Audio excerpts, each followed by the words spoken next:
Spider-Man, Spider-Man does whatever a spider can. Victory!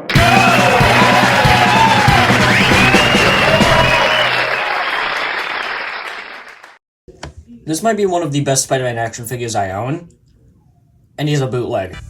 Okay, quick FYI before I start this video. This figure is not official, it's not licensed, I do not condone this behavior of bootlegging, but it is really good, and I haven't seen any real thorough videos on the bootleg Sentinel Miles figure, so I might as well. Pretty much, I was on Temu one day, I don't have a Temu account, don't worry, and I saw this for $16, and I was like, what the hell, why not? I'm also drinking milk. So if you want a real thorough video, or if you want a real thorough review of the actual Sentinel Spider-Man, please check out this video and or this video.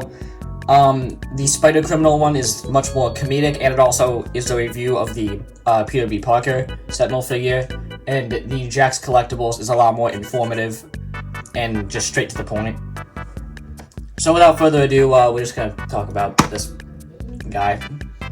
First things first, this is actually not a bad bootleg plastic-wise. The plastic is very good, actually. I'd go as far as to say that it's on level with the Funko FNAF figures, and maybe even some early Hasbro Marvel Legends.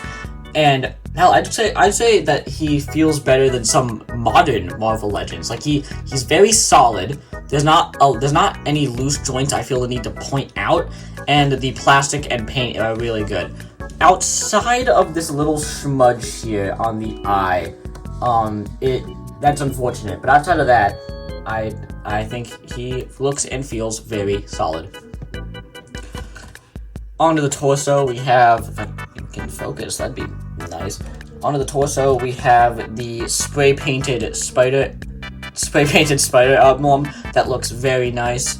The red shoulders, which I do prefer to the red underside of the arms from the second movie. The spiderweb patterns are very nice. They are a little misprinted on the back of the head, on the front of the head there, but it's not noticeable enough for me to really care. There's paint on the lower legs and on the back. It's my dog, don't worry. And he has red fingertips and red bottoms of feet. This is what I want with every black suit Spider-Man. Give him blue feet, you cowards. He's very solid, he looks good, standing on a shelf. Honestly, if you had him on a shelf, I bet you 9 times out of 10, they wouldn't be able to tell that it's a bootleg. But now that we've gone into the details, we're gonna have to go into the accessories, and oh boy, does this guy have a lot of accessories. Let's first start with the hands. Along with these pair of fists, he comes with wall crawlers. These, gesture hands. They can also work as another alternative pair of wall crawlers. This hand that contains a single spray paint bottle, it is e-removable, but that's fine. Let's be real, what would you use that hand for anyway? Grabby hands, which can allow him to hold this mallet, which is very nicely detailed, and this very long web accessory, which we can hold on both sides. Also, he's got 2 relaxed hands / karate chop action hands, depending on your mood that day.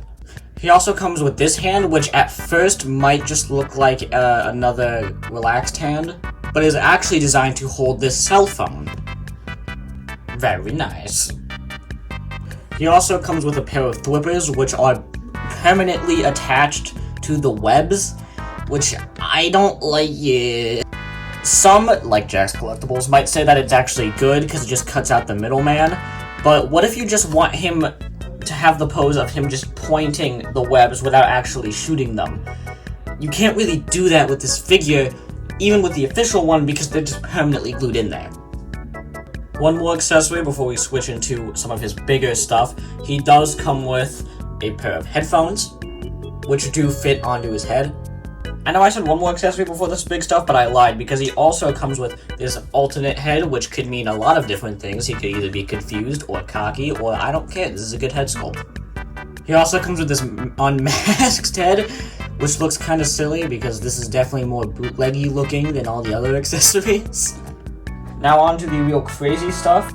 because he comes with a pair of pants, some jacket parts, and his Jordans, which are used to convert him from his Spider-Man mode to his jacket suit mode. Any excuse for a transformation sequence.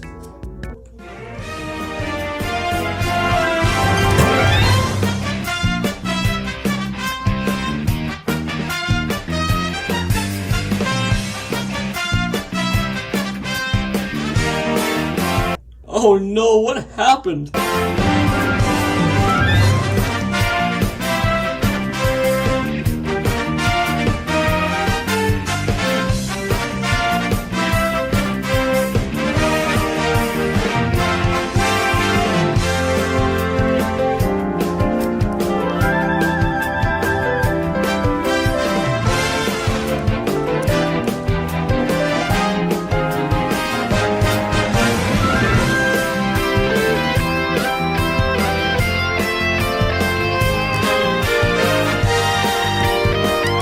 Whoops.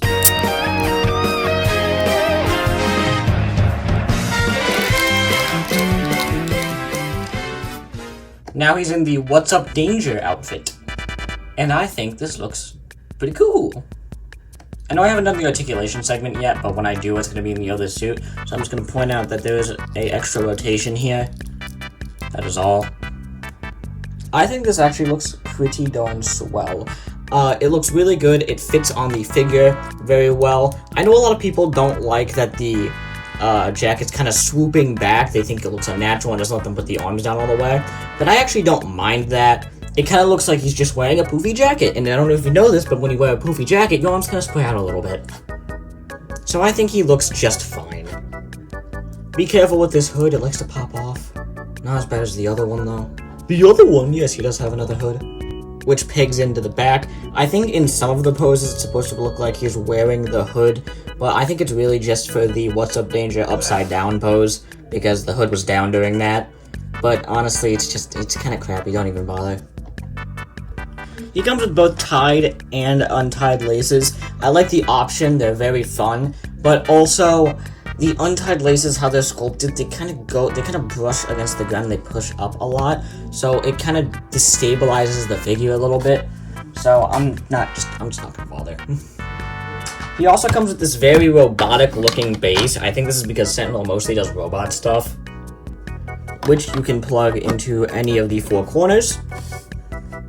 Or alternatively, you can pop one of these puppies out and pop it in right like that, and it'll slide. Ugh, don't like that. Just use the holes. You can also pop this thing off, but this doesn't work with this figure, so just don't bother. It's a clip, and you just kind of use the clip to grab on to the figure. Normally I don't like clips, but this clip's actually done very well, so yeah. Anyway, you can get him into some nice aerial poses. We have a ball joint at the head, there's a ball joint at the base of the neck, and at the upper base of the neck, and there's also a ball joint here, and a ball joint here going into the head, which means you can look that up, and look that down. Of course, there's a full rotation, and you can get some good tilty action. The shoulders are an interesting case, because a lot of people think that there's like a built-in butterfly joint, but no, it's just a ball joint. It's just a really rangy ball joint.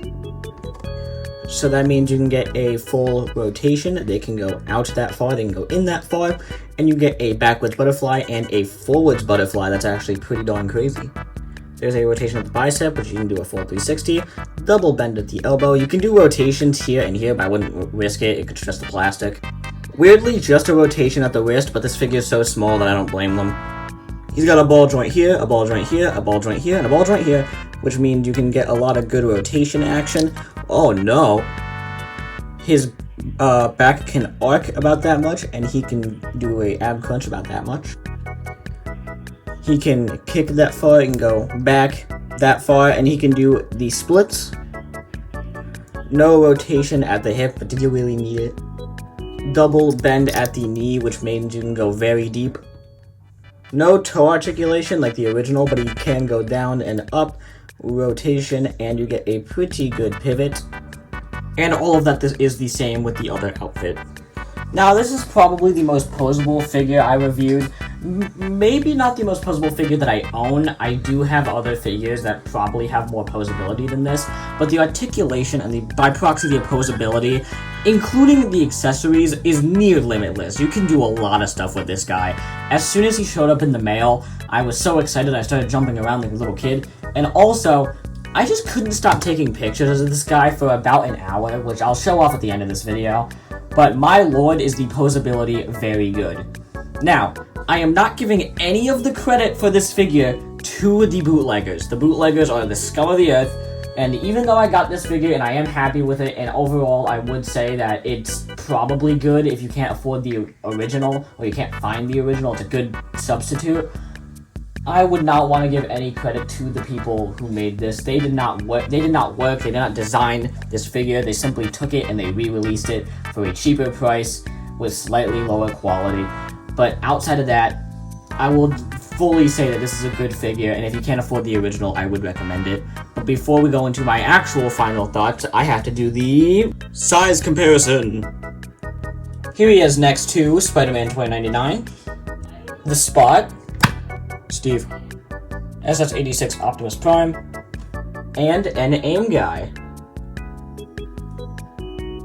And the other AIM guy.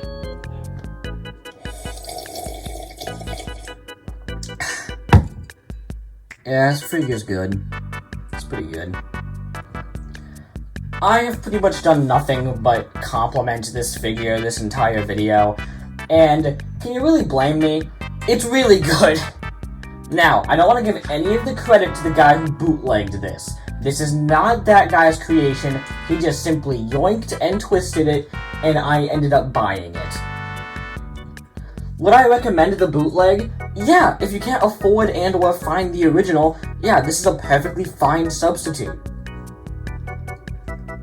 It's fine. It works. It's a good figure.